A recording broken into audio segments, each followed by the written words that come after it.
Hello everyone, my name is Priya Pandey. Welcome to Steno with Priya.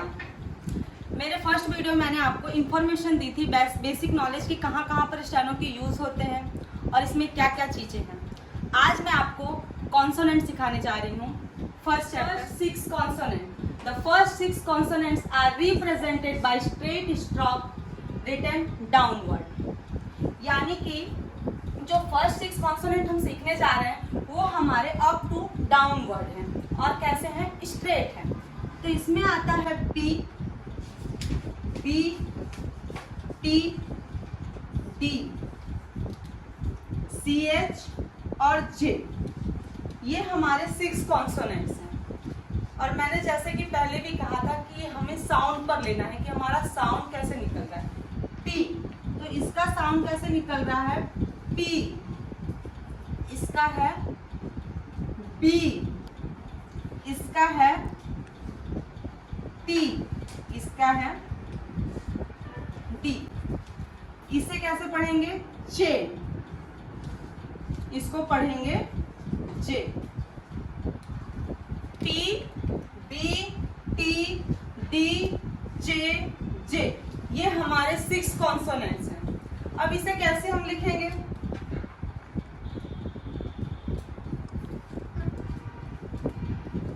P. P को P का sound हो रहा है, light sound हो रहा है. और बी, बी को हम कैसे कर रहे हैं, बहुत प्रेशर देके बोल रहे हैं. तो इसीलिए पी लाइट साउंड है, बी डार्क साउंड है. तो पी को हम स्ट्रेट लिखेंगे पर कैसे, लाइट में लिखेंगे. जैसे कि हमारी पेंसिल है ये, तो पी को हम लाइट में करेंगे और बी को हम ज्यादा डार्क में. यानी कि लाइट और डार्क दोनों में इफेक्ट आपको पता चलना चाहिए. पी अप टू डाउन, अगर ये हमारी लाइन है, हमारी नॉट की ये लाइन है, तो ये हमारी नीचे की लाइन को टच होना चाहिए पर ऊपर की लाइन को टच नहीं होना चाहिए. इतना गैप रखना पड़ेगा आपको. फिर देखा जाए बी, तो बी को डार्क में लिखना है. यानी कि इसका जो साउंड हो रहा है वो हैवी हो रहा है, इसका साउंड लाइट में हो रहा है. तो इसीलिए लाइट और ये डार्क दोनों सेम डायरेक्शन में है, सेम है, पर ये लाइट है, ये डार्क है. इसका है जो साउंड हो रहा है पी, इसका पी. फिर नेक्स्ट आते हैं टी. टी और डी दोनों सेम है, दोनों के स्ट्रोक सेम आएंगे.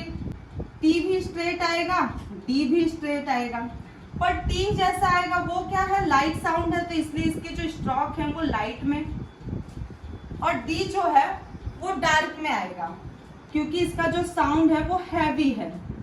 यानी कि ये दोनों है, तो ये टी लाइट में है तो डी डार्क में आएगा. दोनों में इफेक्ट आपको पता चलना चाहिए. पर जब आप पेंसिल से लिख रहे हो तो आपको एक ही बार में लाइट और एक ही बार में डार्क दोनों बनना चाहिए. जैसे कि मैंने यहाँ लिखा टी और यहाँ लिखा मैंने डी, तो एक ही बार में, ना कि मैं इसको डबलिंग करूँ इसके ऊपर. ओके, तो यहाँ पर टी और ये डी दोनों आप बना रहे हो, दोनों की प्रैक्टिस कर रहे हो, तो दोनों में इफेक्ट पता चलना चाहिए कि ये लाइट साउंड इसलिए डी है, ये डार्क में मैंने लिखा इसलिए डी है. और इतना भी ज्यादा दबा के नहीं लिखना कि पीछे का पेज फट जाए. ओके, चे. चे पी का अपोजिट. पी हम ऐसे बना रहे हैं तो चे हम ऐसे बनाएंगे. सी एच, ये भी straight up to down stroke.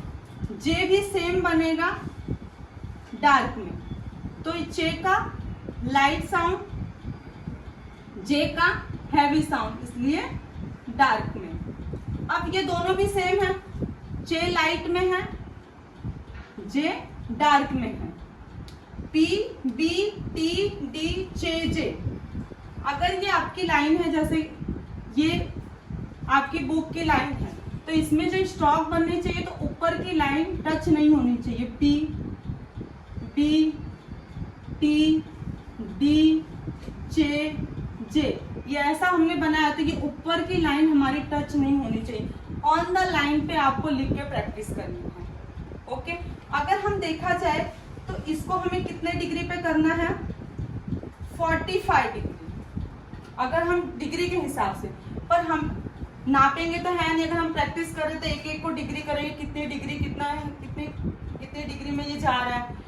ये भी 45 डिग्री, ये 90 डिग्री पर बनता है और ये 30 डिग्री पे बनता है, अगर ऐसा देखा जाए।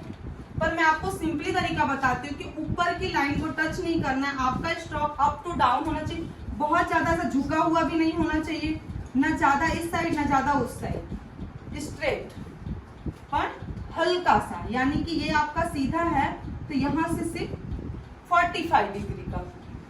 Okay, P D T D G J।